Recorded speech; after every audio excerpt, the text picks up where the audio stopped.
Guys welcome back our channel reactions भाई ब्रात। तो कैसे कैसे हैं हैं आप आप लोग? लोग? ठीक है, तो हम भी ठीक है जी। भाई वेलकम है आपका एक और जबरदस्त वीडियो में। ठीक है, तो बिल्कुल। आज हम देखने लगे हैं बांग्लादेश की लोकल बोट और लग्जरी बोट। लग्जरी बोट तो देखते हैं भाई कौन सी बोट ज्यादा अच्छी है। आई होप कि भाई लग्जरी बोट तो अच्छी अच्छी होगी, ठीक होती है, है, लेकिन लेकिन लोकल लोकल देखिए बोट कि का भी वो क्या इतना ही दिखाते मजा है, हैं। ठीक है। तो वीडियो स्टार्ट करने से पहले एक छोटी सी अपील है कि चैनल को सब्सक्राइब कर दें, प्लीज वीडियो लास्ट को देखिए। लाइक लाजमी करें, नीचे कमेंट भी छोड़ा करें एक आधा, ठीक है। So let's start. গাইস, আমরা আজকে উঠবো বাংলাদেশের সবচেয়ে নিম্নমানের নৌকাগুলোর ভিতর और ये একটাতে बांग्लादेश की এবং काफी अच्छे বাংলাদেশের यूट्यूबर है, সবচেয়ে उमर ऑन উচ্চমানের फायर। নৌকাগুলোর ভিতর একটাতে এবং দেখার চেষ্টা করব কোন নৌকাতে কেমন ओए ये সুবিধা बोट के এবং ऊपर सारा কেমন कुछ लगाया অসুবিধা। हुआ তো চলেন। বাংলাদেশের নিম্ন चले। শ্রেণীর নৌকা বলতেই আমরা বুঝি ছোট ডিঙ্গি নৌকা বা মাছ ধরার নৌকা, যেটাতে চড়তে আমাদের কোনো টাকাই লাগে নাই, বলতে পারেন আমরা চড়ছি একদম মাগনা। আর অবশ্যই এই টাইপের নৌকায় একটা মাঝি থাকে।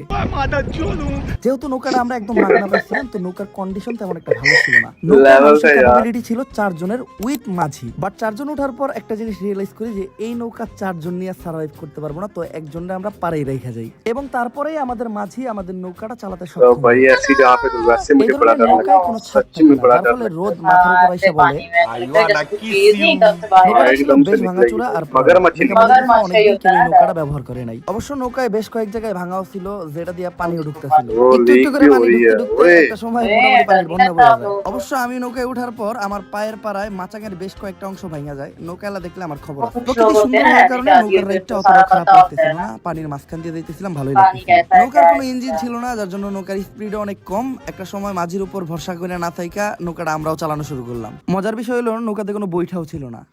প্রায় অনেকক্ষণ নৌকা রাইড করার পর আমরা वो মোটামুটি देखिए। ক্লান্ত, তো এমন একটা জায়গায় আসলাম যেটা হলো মৎস্য খামার, জায়গায় মাছ ধরা নিষেধ। কিন্তু तो পরে यहाँ पे বুঝতে कर পারলাম क्या এই रहे জায়গায় हैं? মাছ ধরা নিষেধ डर থাকলেও लगता है পোলাপান এই জায়গায় মাছই ধরতেছিল। আর নৌকাটা এতই দুর্বল ছিল वो যে देखो। আশপাশ দিয়ে যদি কোনো বড় ট্রলার যাইতো তাইলে বেশ নাচানাচি শুরু করতো, লাইক ঝাঁকানাকা ঝাঁকানাকা ঝাঁকানাকা দেহ দোলানা। আর বিলের একটা প্রান্তে যেয়ে আমরা দেখলাম সেই টাইটানিক, যেটা বহু আগে ডুবে গেছিল কিন্তু রিসেন্টলি टाइटैनिक। ভাইসা উঠছে। গরম এতই বেশি ছিল যে আমার পায়ের ঘাম মাথায় পড়তেছিল, তো মাঝির পাশাপাশি मैं আমিও হাত माथा মারতে गीला শুরু हो गया করলাম। बस। মানে হাত দিয়ে বৈঠা মারতে শুরু করলাম। আর গরমের দোচন সহ্য করতে না পাইরা একটা টাইমে আমাদের মাঝিও জামা কাপড় খুইলা উল্টো চলো। দিয়ে পানিতে লাফ দিল। আর যেহেতু আমি সাঁতার পারি না, তাই চাইলেও আমি গোসল করতে পারবো না, তাই গরমের দোচন সহ্য इतना করতে না गहरा পাইরা देखो মাঝিরে রাইখা ओए নৌকা ओए। নিয়ে আমি রওনা দিলাম বাংলাদেশের উন্নত মানের নৌকাগুলোর ভিতর একটাতে চড়তে। उसमें উন্নত देखो মানের कितना নৌকাগুলোর ভিতর একটাতে চড়তে আমাদের যেতে হয়েছিল টাঙ্গুয়ার হাওর, কারণ এখানেই বাংলাদেশের সবথেকে টাঙ্গুয়ার উন্নত মানের হাওর। ভাসমান নৌকাগুলো পাওয়া যায়, যাদেরকে লাক্সারিয়াস হাউস বোটও ये বলে। कैसा হাউস বোট नया বলার और কারণ क्या प्यारा बात लगता है, है। বাড়িতে मतलब ये যা যা আসে टांगवार এই और নৌকায় कोई ঠিক আপনারা তাতাই वहाँ की পাবেন। सिटी এই का নৌকায় नाम है ঢোকার সাথে সাথেই আমরা দেখতে পাই বিশাল এক লবি, আর যেখানে অনেক মানুষজন ছিল। ओए ओए ओए। লবির ডেকোরেশন আর ডিজাইনিং वाओ, এমন ছিল যেটা नाइस। আমাদের বাড়িতেও থাকে না। আর পুরা নৌকাটাই ছিল ये ওয়েল ग्रीन ডেকোরেটেড। को আর এই बहुत বোটের पसंद ভিতর करते আমরা हैं, আমাদের একটা রুম हर পাই, चीज যেটা में ছিল ग्रीन বেশ ग्रीन সাজানো গোছানো, ग्रीन বলতে পারেন অনেক সুন্দর। আর এই রুমের ভিতর একটা এসি अच्छा ছিল, लगता है। नेचर को संभाल के रखा हुआ है, আর और এসির एसी भी लगा পাশাপাশি हुआ একটা उसमें। ফ্যান যেটা সব সময় চলতো। আর ছিল বেশ অনেকগুলা সুইচ, কিন্তু ওটার ভিতর একটা সুইচই কাজের ছিল, যেটা আমি টিপতাছি। ये लाइट कहाँ से लेके আমাদের आ रहे জন্য हैं? পর্যাপ্ত পরিমাণ বালিশ ছিল, बेड আর भी ছিল देखो সুন্দর भाई। নরম তুলতুলা বিছানার जबरदस्त ব্যবস্থা भाई এবং বাইরের ভিউ দেখার जबरदस्त। জন্য ছিল একটা জানলা আর पानी একটা पानी বেলকনি। অ্যাটাচ ওয়াশরুমও ছিল, ওয়াশরুমটাও কম খারাপ না। ওয়াশরুম পরিষ্কার পরিচ্ছন্ন থাকলেও যেটা সবচেয়ে বেশি ময়লা ছিল ওইটা হলো এই ওয়াশরুমের আয়না। আর এই ওয়াশরুমের সব থেকে অপ্রয়োজনীয় জিনিস মনে হয়েছে আমার কাছে এই পেন্টিংটা। ভাই আঁকতে থেকে এই পেন্টিংয়ের দিকে তাকাইবো। ওয়াশরুমে একটা ঝর্ণাও ছিল, যেটা দিয়া পানি বাইর হয় না, তবে যে কলটা ছিল কলটা দিয়া মোটামুটি আকারে ভালোই पानी कहाँ से आ रहा ये है? पानी कहाँ से आ रहा है भाई? দেখা सच আমার सोचने वाली ঘুমাইতে মন बात है। চাইছিল, তো আমি একটু ঘুমায় নেই। ও একটা খেতাও দিছিল, যেটা গায়ে দিয়ে নিলেই ভালো হয়। আর সবচেয়ে ইন্টারেস্টিং পার্ট, নামাজ পড়ার জন্য তারা একটা জায়নামাজ নামাজ দিয়েছিল পড়ে। এবং সবার প্রয়োজনীয় চার্জিং পোর্ট, যেটা অলরেডি আমি আমার মোবাইলটা চার্জে লাগিয়ে রাখছি। আর রুমের ভিতরে একটা মিরর ছিল, যেটাতে ময়লার জন্য আমার চেহারা দেখা যাইতেছিল না। আর এই বোটে কিন্তু আমরা 5 বেলার খাবার পাবো আর বেশ কয়েকবার क्या चीज है? নাস্তা, তো खीर already लग আমার रही है নাস্তা मुझे। চলে আসছে। এবং বোটের খাবারের কোয়ালিটিও ভালো, বলতে পারেন সেই স্বাদ। আর এই হাউস বোটগুলোর সবথেকে ইন্টারেস্টিং পার্ট হলো এই বোটগুলোর ছাদ। আর ছাদে যাওয়ার জন্য Yes, सबसे interesting। মানুষ যে যার মতো প্রকৃতি দেখে সময় কাটাইতেছে। আর এই বোটের মানুষের ক্যাপাসিটি আই থিংক 20 থেকে 22 জন, এর বেশি হইতে পারে বা কম হইতে পারে, আমি ঠিক জানি না। আর বলতে পারেন পুরো বোটটাই ভরা ছিল ফ্যামিলি ফ্রেন্ডস, যে যার মতো যারা নিয়ে পারছে তারা নিয়ে আসছে। আর এই বোটের ছাদে আরাম করার জন্য বেঞ্চ সহ বেডের ব্যবস্থাও ছিল, কিন্তু কেন জানি এগুলোতে মানুষ জামা কাপড়ই নাড়ছে। জামা কাপড় পর্যন্ত তো ঠিকই ছিল, बस তাই कल्चर तो फिर हर বইলা जगह पे सेम।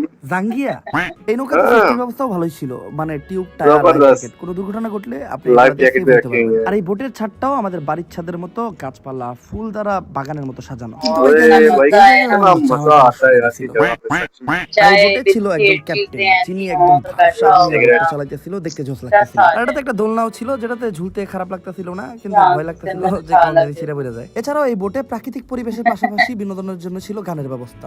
कितना प्यारा। वाह जी वाह। म्यूजिक भी एंजॉय करें जी, कितना मजे की बोट है।